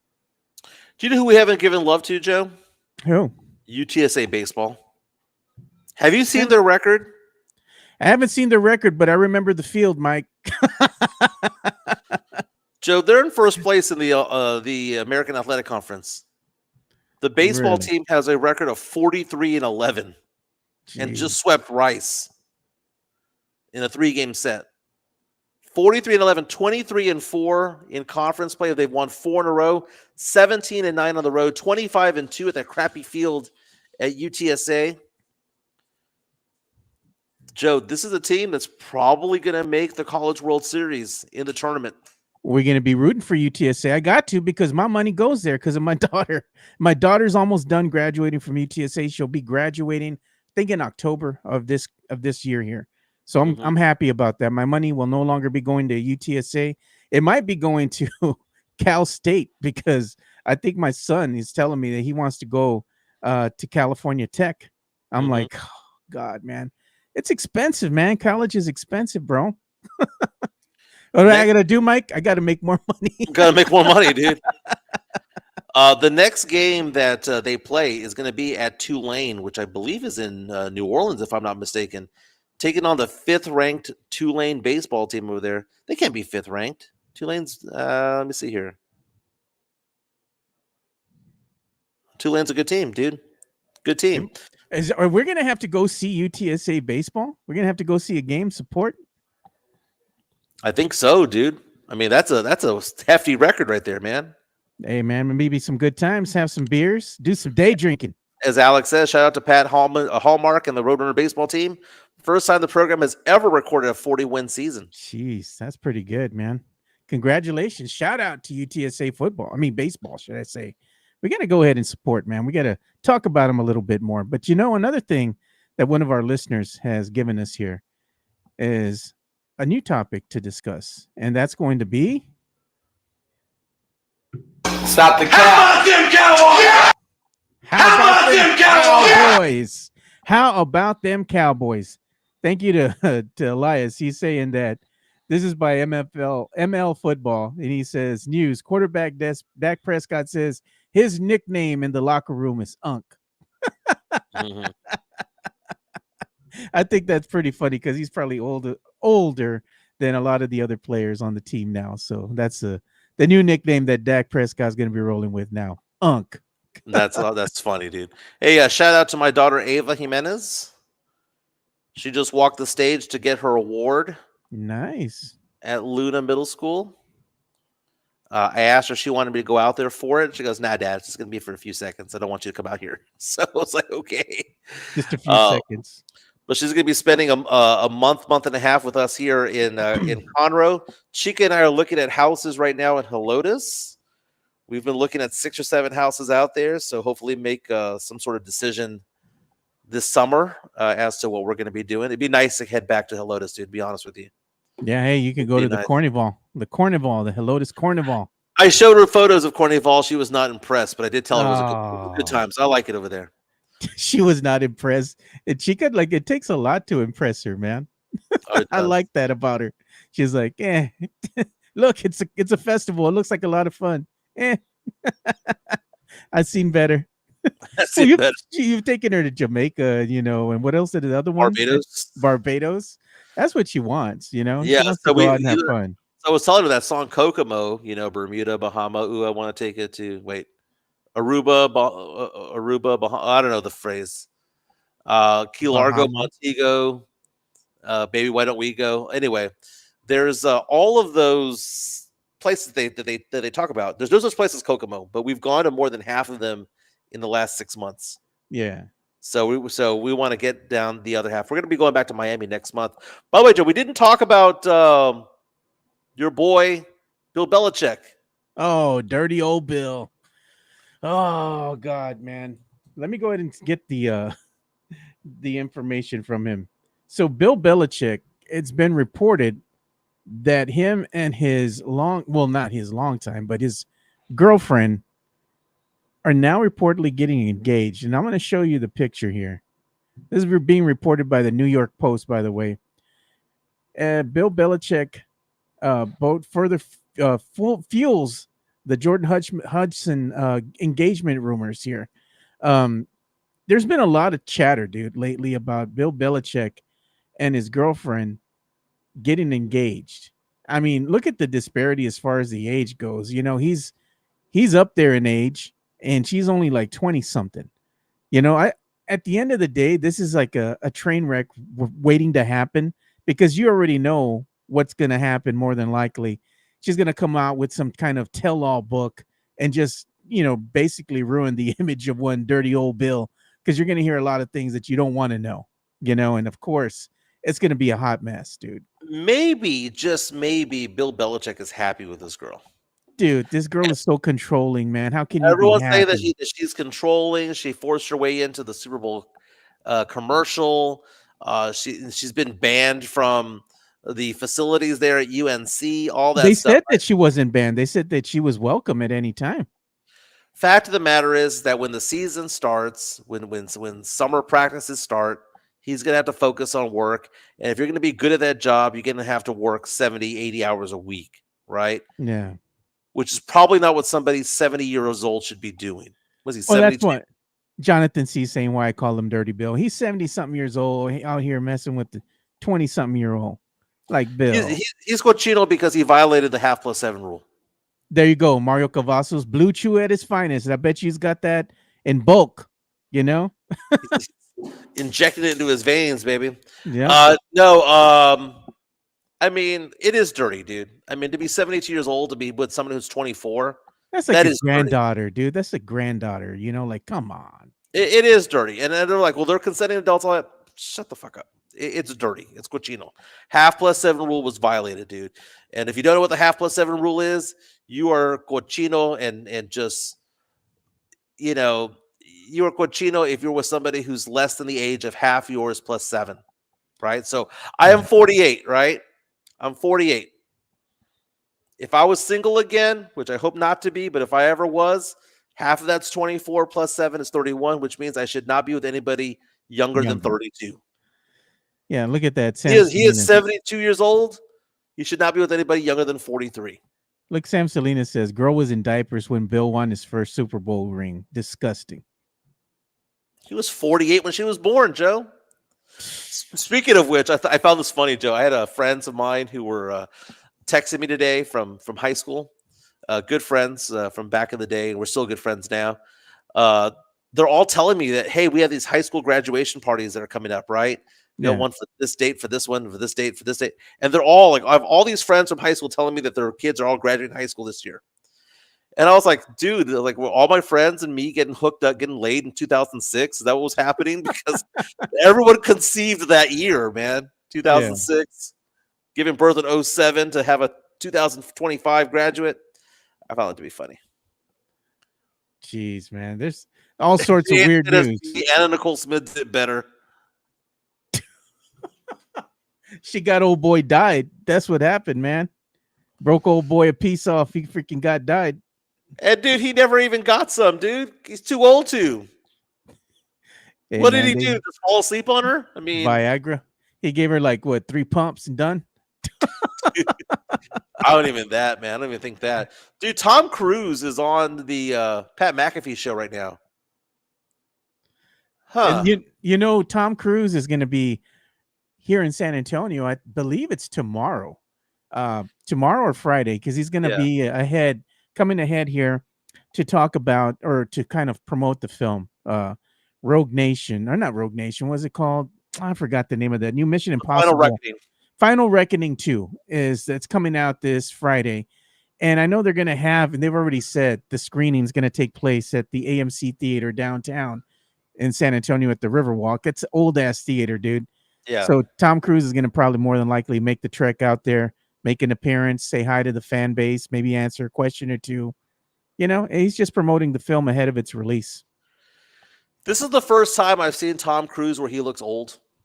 Bro, he's looked old. Well, I mean, he's getting older, but he finally looks old. And the way that he speaks, he's got about 20 more years of good movies ahead of him. Oh, you know, it's been so long since Jerry Maguire and you know, you go back in time to Risky Business and he ain't gonna be jumping on no sofa soon, though. I tell you that. Dude, I bet you can, dude. The guy can jump off buildings right now. Yeah, I mean, he's getting old, though, man. He can't be doing that no more. Look at that, Jonathan C. Tom Cruise drinks baby's blood. And he's with Ana de Armas now. So I mean, what can you say, dude? I mean, is she gonna make the trip? And look at that. Jeff says, Joe, why is Cruise doing the rounds of this movie, but not all of his? Well, probably because he's doing the rounds on this one because it's reportedly going to be the last film in the Mission Impossible film franchise that Tom Cruise helped revitalize here. So if it does move on, it's going to be moving on without him. But since this is going to be the last time that he's going to be involved in said film, as far as being the star, I think that's why he's coming out and doing the rounds and kind of, you know, giving it a last hurrah before he rides off into the sunset. I don't know if it's going to be any good or not, but I've been a fan of the Mission Impossible films, so more than likely I'll probably go and watch it this weekend. I think a poll question that we can answer for tomorrow should be choose your fighter. The Mission Impossible movies, the Jason Bourne movies, the Fast and the Furious movies. Like, which franchises are the best ones? Fast and Furious is played out, man. That should have just like gone away a while what's back. What's the fourth franchise that we should add to it? And we're not going to add Star Wars. We gotta add Star Wars. No, Star Wars. Why not? That's just nerd shit. No, it's not. An action series. We got Jason Bourne movies. John Wick is probably the fourth one. All right. What's another one that they have multiples of besides just John Wick? What was it, Jason Statham ones? Yeah, but those are all like one-offs, dude. There's not like a whole bunch of them, like a franchise of it. And he's involved with Fast and Furious too. He comes out in those films. The Yeah. Expendables, I don't like the Expendables. I've never gotten into that, dude. I never got into that one either. Never. You know which other one that's an action flick, kind of sci-fi that it's hit or miss, man. They've only had 2 good films out of that franchise, and that's going to be the Predator franchise. The first one was good, and the latest one, Prey, was good. The other ones in between, not so much. I know there's too far distance between them all. You know what I'm Yeah. saying? You know, that's That's going to be a true. poll question for tomorrow. We'll answer that question. But Jason Bourne, look at it. No, Joe, there was the Transporter. The Transporter's, I don't know. I never watched it either. I you didn't could get say into the it. Matrix. You could say the Matrix trilogy as well. But that you're gonna put that in, you're going into the sci-fi realm. So why not Star Wars? Star Wars. It's because you don't like it. It's because you don't like it. It's because it's the prequels, and then you've got the you start with New Hope, and it goes on and on, Empire Strikes Back and Return of the Jedi, and then it goes back in time, and then it shoots forward. And all. That's what makes it. I don't want to add it because it's not linear. It's linear. You have the prequels, and then you have the original threes. The prequels are 30 years after the OGs. They're before. No, but I'm talking about in actual release date. Yes, I understand that, but they still have their place in it. The I ones would rather that don't. Do you know what movie we should put in there? What franchise we should put in there? Hunger Games. Why? They were in succession. Now they have prequels. They have a new one coming out. They're in succession. The Hunger Games is ass, though, man. I like them. I mean, I'm not gonna say I love them. I like them. Mike, you would like them because you like chick flicks, bro. Dude, I have daughters. We watch those movies, man. You know what? I'm one to talk to because I'm going to tell you all one thing, man. My daughter, since I have only one daughter, she makes me sit down sometimes with her, and she watches Say Yes to the Dress for like 4 damn hours. And I'm like, girl, I had enough. After like 1 or 2 episodes, I'm like wanting to leave and get away. And she's like, where you going? Where you going? I'm like, yeah. I'm done. I want to leave. I want to go do something. My youngest daughter with Is It Cake? And what's that other one? The Bake Off competitions on Netflix. Oh God, yeah. Oh my God, I want to spend time with you, sweetie, but this is too much. Oh God, my daughter loves watching Twilight. I freaking hate Twilight, dude. You know what? With the passion. This is good. We could do a sports version of it all, like the Rocky movies versus whatever. We could figure this out. But I think the action ones there, because John Wick, Mission Impossible, Jason Bourne movies, and Fast and the Furious are all adrenaline movies. So I think they all match. So Star Wars is not an adrenaline movie. Star Wars is more in line with Twilight and with Hunger Games. And look at Jonathan C. Star Wars fans have never been on a date. Boom, roasted. I don't know. I got kids. I'm a Star Wars fan, so I've been on more than one date. So I'm just saying. Dude, but you know which fans are worse than Star Wars fans? Star Trek fans, bro. That's a different breed all on its own. Yeah. Star Trek fans aren't getting laid. Those guys. No, bro, not at all. Not at all. You know what's funny though? Because I have one daughter, but man, my family I have like nieces to spare, dude. There's only like 3. I only got 3 nephews, but I got like 30 nieces, man. I'm just like, Jesus Christ. Every time I go out and I'll take my nieces with me, it's like we fill up a whole row. It's nothing but girls. I'm like watching the Hunger Games or something with them, And what's funny is because my little niece, the one that I'm real close to, she's like 11 years old. And she's on the science, technology, and all this stuff, kind of like, like I am, Yeah. And I was asking her, I'm like, well, you're going to be graduating, but getting out of school for the summer. And she likes to play games. She's a gamer. So I said, I got all the parts to build you a gaming computer. Do you want to build a gaming computer with me? It'll be yours. I got a surplus of stuff just lying around here. And she's like, yeah.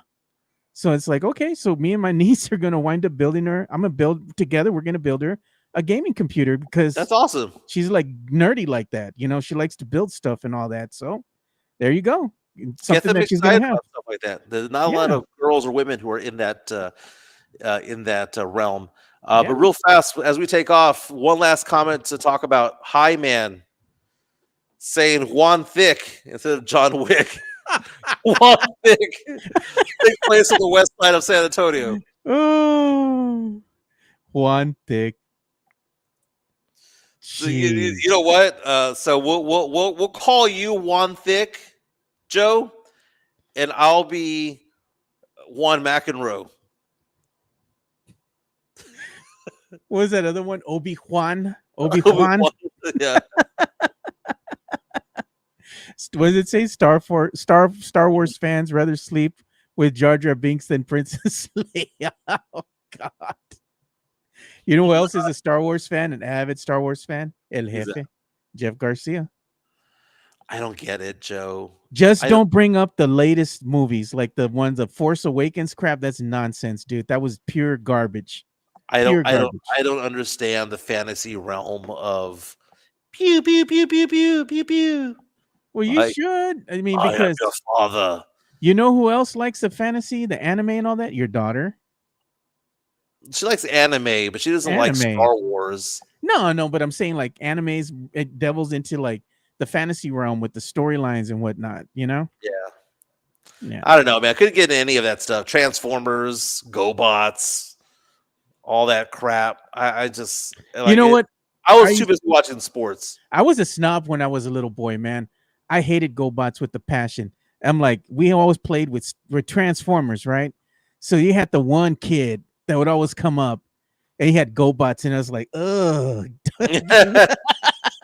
G.I. Joe. G.I. Joe. I would see my friends going around and they have these action figures, and then they'd be like doing like boo boo boo boo boo, you know, and I looked at them going, this also seems so stupid. Oh my. Give me the newspaper. I want to read the paper. I got to talk about. Let's talk sports. I never got into any of it, dude. Mike has the entire collection of My Little Pony. Just half. No, I have no idea what My Little Pony is. You didn't play with action figures. I didn't play with toys growing up, Joe. I played with sporting equipment. I played with basketballs, baseballs, footballs. That is it. I played with. You know what I had? I tell you what I had. I had Tonka trucks. I remember having Tonka trucks growing up. I had Hot Wheels. Yeah. Okay, that I did do. You had the little ramp and the loop-de-loop thing and all that stuff. I had Tonka trucks and Hot Wheels. That I remember. Slot car racing. There was slot car racing. I had that, and I had radio-controlled vehicles. Yeah, remote control cars. That I did. yeah. But like action figures, it just didn't do it for me, man. I don't know. The dolls. You didn't play with the GI Joe. I didn't play with G.I. Joe. I didn't watch the cartoons, the Transformer cartoons, and all that stuff. And I was like, it's a car that it's actually a robot. It turns into the Decepticons. And I'm like, You didn't watch cartoons. You didn't watch Mask and GI Joe, He-Man, none of that stuff. no, I watched the Saturday morning cartoons like, you know, Bugs Bunny and Foghorn Leghorn and Yosemite Sam and stuff like that. I used to watch Heathcliff. Remember Scrappy Doo? Scrappy Doo. That was Scooby Doo, man, and his little cousin. Scrappy Doo. Scrappy Doo. I used to watch Heathcliff. I used to watch Hong Kong Phooey. No Ninja Turtles, bro. Like the Sam Salinas is saying. Oh, dude, I went to the movies for Ninja Turtles because my friends were really into the cartoon and into the action figures. I was into the video game, the Nintendo game, because I thought that was pretty cool. Donatello with a staff and Raphael with the sai and Leonardo with a sword and all that stuff. I remember all that stuff. But they would go watch the movies and they'd go watch the cartoons and all that stuff, and they get into the lore behind it all. I didn't understand any of it. I was like, okay, so there's a rat in the sewer. A rat. Yeah, Splinter, right? Yeah. And there was a redhead who was hanging out with a rat. I didn't know what the fuck was going on. No Thundercats. No, my sister was in the Thundercats. She named two of the cats that we had, Panthro and Shatara. But I don't remember. I don't remember Thundercats. I never watched it. So Most annoying. They had a thing that was a poll out. Most annoying sidekicks from an animated film or from an animated series, and Snarf from Thundercats was up there, and so was Okio, the what do you call it, the wizard from He-Man. Mario saying, I could see 8-year-old Michael Jimenez watching a marathon of Inspector Gadget. Have no idea what Inspector Gadget is. Oh my, come on, bro. Dude, I watched the Braves, the Cubs, and the Astros and the Rangers play baseball. No The Mets. wrestling, dude. You didn't watch no wrestling either when you were in the Uh, 80s Saturday I- mornings, bro. I watched because my sisters were into it. I watched what's that the Von Erichs. I watched the Von Erichs, Ultimate Warrior, Superfly Hulk Hogan. Snuka, you know, is it Kamala, Hulk Hogan, Jake the Andre the Snake, Giant, Macho Man. Ted DiBiase, the Bushwhackers, you know, Roddy Piper. I watched that, and then I turned 12, and I was like, okay, I'm done. That was it. When the Von Erichs were out, I was no longer interested. So I didn't go beyond all that. You didn't watch like the leagues that would come out like at midnight. You know, those are like the was it Glow? No, man. There was another one. I forgot what it was called. I watched Glow. Glow. It was like an obscure league that they had. It was like an extreme wrestling, you know, that they used to have. Yeah. It came out like at midnight on Saturdays. And it was just nothing but barbed wire, dude. And that's where you had like some of the WWE greats. They came out on there, man. And they like Mankind and all them. They were out there and they were just scraping the living crap out of each other on the chain, you know, link fence and getting all cut up and hitting each other with a 2x4 that was wrapped in barbed wire. It's like a barbed wire league, dude. It was great stuff, man. Yeah, didn't get into it, dude. Just I was into my baseball cards. I was into my basketball cards. That was basically it. Wow. And ironically, I have no sons. I have no sons that are biologically mine. Oh God! All right, man. We're gonna have to go ahead and bring this to an end. We did an hour 50. An hour 50, bro. You know what? Maybe one time we'll go ahead and do like, was it the 24-hour marathon? I told you we can do it, Joe. Jeez, bro. We'd have to get like a lot of guests on to go ahead and talk whatever. I don't need it, Joe. I can just keep talking.